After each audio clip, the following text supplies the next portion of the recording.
Hello again, YouTubers. This is Jerry, Old Guys Review. So, one of my new subscribers, Matt Leo, asked me a question. So it's time for the third version of Ask a Question, Get an Answer. So, the definition of a scalar can be taken many ways. My version of a scratch-built scalar is that you use very little off-the-shelf components. And you build a lot of your own components. Now, I can't say that I've done a pure scratch build. I've always used components of another vehicle. So, to really diversify from the channel that most of you have liked and subscribed, this is going to be a quick overview of 4 vehicles that I took and completely went a different direction with. None of these are true scalars, but a couple of them are crazy. So we'll start with this one, and here's where I'm going to date myself. This vehicle started off life. The first half was a Duratrax MT. This came out in early 2000, 2001. As you can see from the servo horn, there's no servo saver. This was a nitro-powered monster truck. 2-wheel drive, big tires, little body, very skimpy. That's how the steering was set up, with a cable, or a little metal rod. No link, no arm, just a piece of metal. The second half was an original nitro-powered Blizzard. Being that I live in Alaska, I decided I needed a half-track. And at the time, early 2000s, Traxxas tank kits were pretty expensive. And Heng Long, or whoever makes these,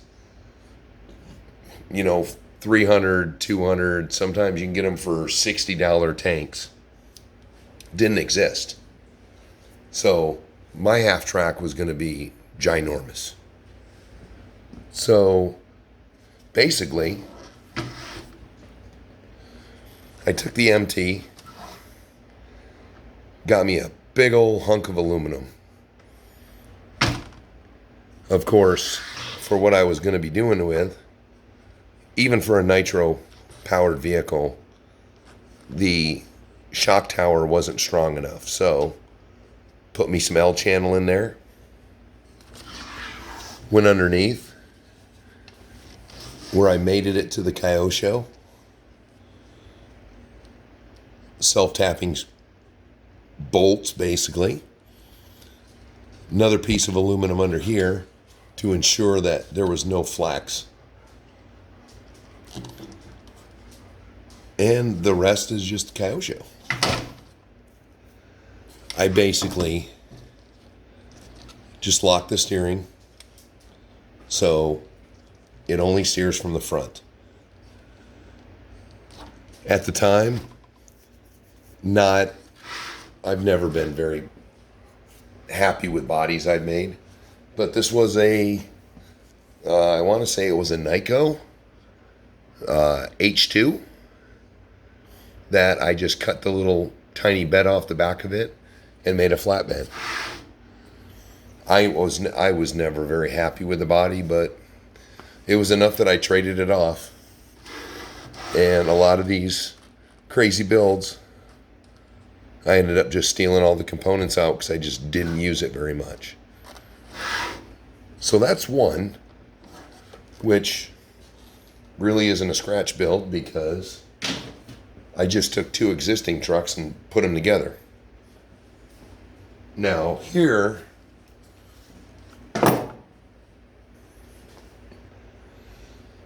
this one's been stripped out so bad, I'm just going to have to try to describe what it was. So when the original HPI Baja trucks came out, the dune buggy, and then eventually the big truck, which of course came out a year after Roven Motors and I forget what the other Chinese company who basically came out with them first. That was $1,500. That was a lot of money in early 2000s to be spending on one of those trucks. So one of my friends was into Savages. Well, fell on some tough times, needed to get rid of his Savages, so I obtained a Great Runner and 2 parts trucks. In which case I took the 2 Savages and bolted them together using Axial motor from when Axial just made RC accessories, wasn't making kits yet. I don't even remember what it was. I think this one was a 4 horsepower motor. I made a body mount. So if you hold it up, it was the width of an HPI body, which this one had a Proline body, which once I did it, this truck I managed to get up to GPS tracking at 27 miles an hour. It's a lot lighter. Dual tanks because I wanted the same runtime as one of the Weed Whacker motors. So it had dual tanks on it, 27 mil hubs on it. Had some hot racing, some big tires. Then eventually I got a set off of the Savage XL to put on it, which were closer to the correct size.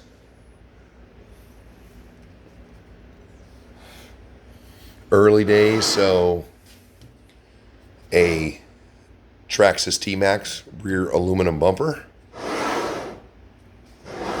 On the front, we're just going to move around for this. My first foray into aluminum works, which as it's gotten older now, the brush shine is gone. You can see where I've done my work. Full skid plate. Not excellent work, but more than capable. Took some pretty good whacks along the way.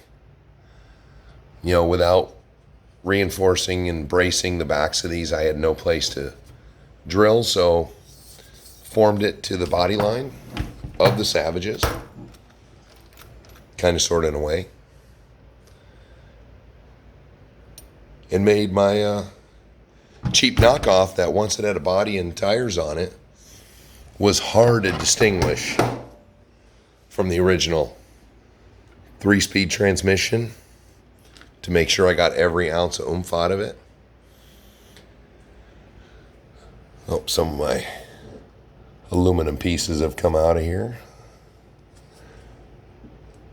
Oh, yeah, that sucker's in there. Made that cross member so I could use the existing components, which, once again, just a crazy build. Had a lot of fun with it, but very hard to find any Savage replacement parts, so I just kind of packed it up, and I eventually got a couple of the Rovens, which were phenomenal, and all the HPI parts crossed right over on them. So I could spend $800 and fix it with the $1,500 parts. Now, this is what I would consider a scratch build. Oh, it's a little dirty. And it's also very hard to get it in a frame. Before we had Cross and everybody making Hemmets, I tried to make my own Hemmet. I used, what the heck is that? Okay, I'll remember that in a minute. We'll go back. So this was started with, I believe it was, the company was called Venom, and they made the Creeper. So they were very cheap, but they had a nice transmission in them, multiple mounting locations, excellent links. So I just bought 2 of them, took the steering components, because you could make them as 4-wheel steer. The fronts had the actual, I tried the different steering setups. This was the best for whipping that truck around pretty good. It didn't quite go that far, but. So I just took tons of pictures of Hemmets and started fabricating this. All the framing is 1/2-inch steel. I figured steel was easier because I could weld it. Yeah, and back in those days, wasn't very good with the welder, but the thing is rock hard. And it performed decently. These Creeper tires, while not scale to any kind of military vehicle, once you spray paint it green, in my mind, that means it's a military vehicle. It was dual motored, running a Traxxas Emax, dual batteries with the EVX, what the heck was that called? EVX2 or EVX1. So it ran dual motors, dual batteries, and the dual speed control. So once I just went to Lowe's and got some plastic, that's what I did. This was always a template. I never actually finished it. Just a template of a Hemmet, because this truck is ginormous. Let's see. That is 11 inches. So I don't know exactly what that scale might have been. But I just got my plastic, easy to cut, easy to trim. It wasn't styrene, and it's clear. So it's still escaping me, but everyone should be able to figure out what the heck the dang plastic is.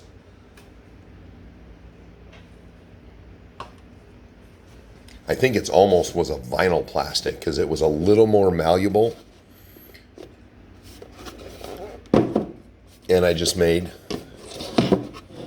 a bracing.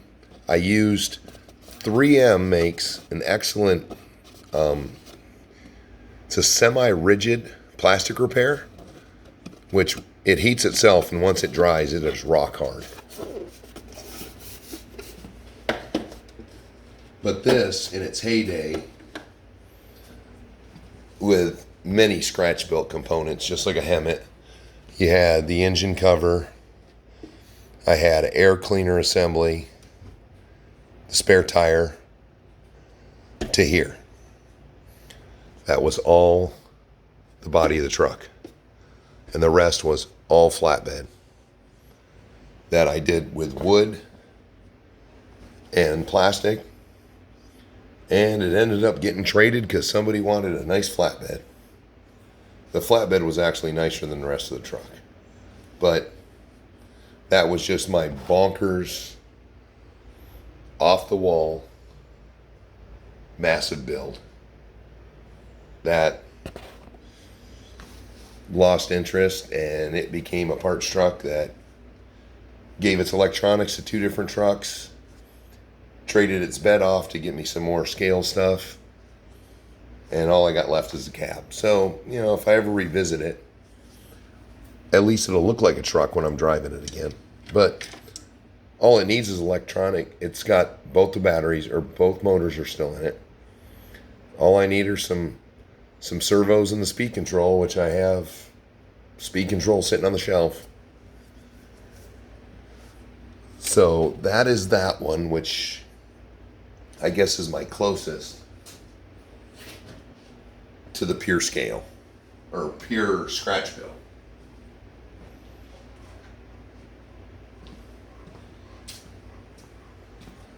Now, that one's been shown before. This is my original from back in, I want to say 07, 08, I think.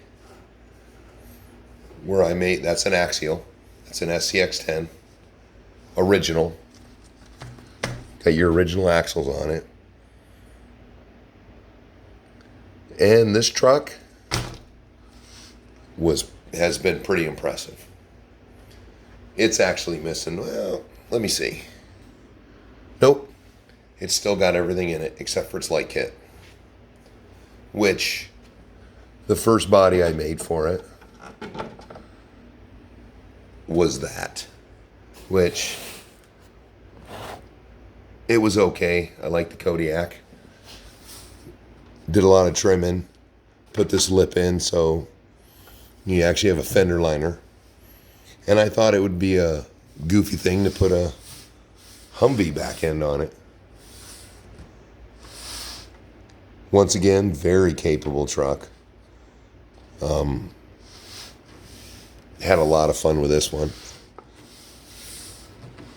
Never just didn't. Not a big fan of the body once I make them. I don't know what it is. Every time I make them. And not too pleased with the body, so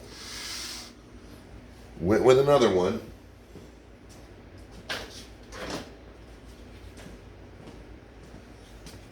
Did this one out of metal. Had a bullhead body laying around. So I did that one with the Proline box kit on it. And a little, wanted to make a little tow truck. Diamond plate, like I'm assuming a truck would have. Never really happy with it. So it doesn't get used very much.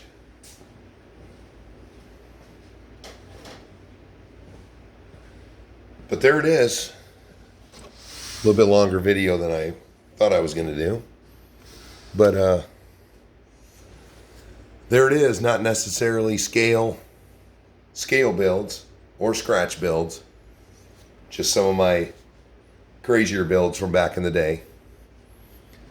Now I'm much more satisfied with just upgrading and playing with the scale ones we have on the market. So, thank you all for watching. Like and subscribe if this is video's okay. If you didn't like it, let me know. It's Jerry. Till later.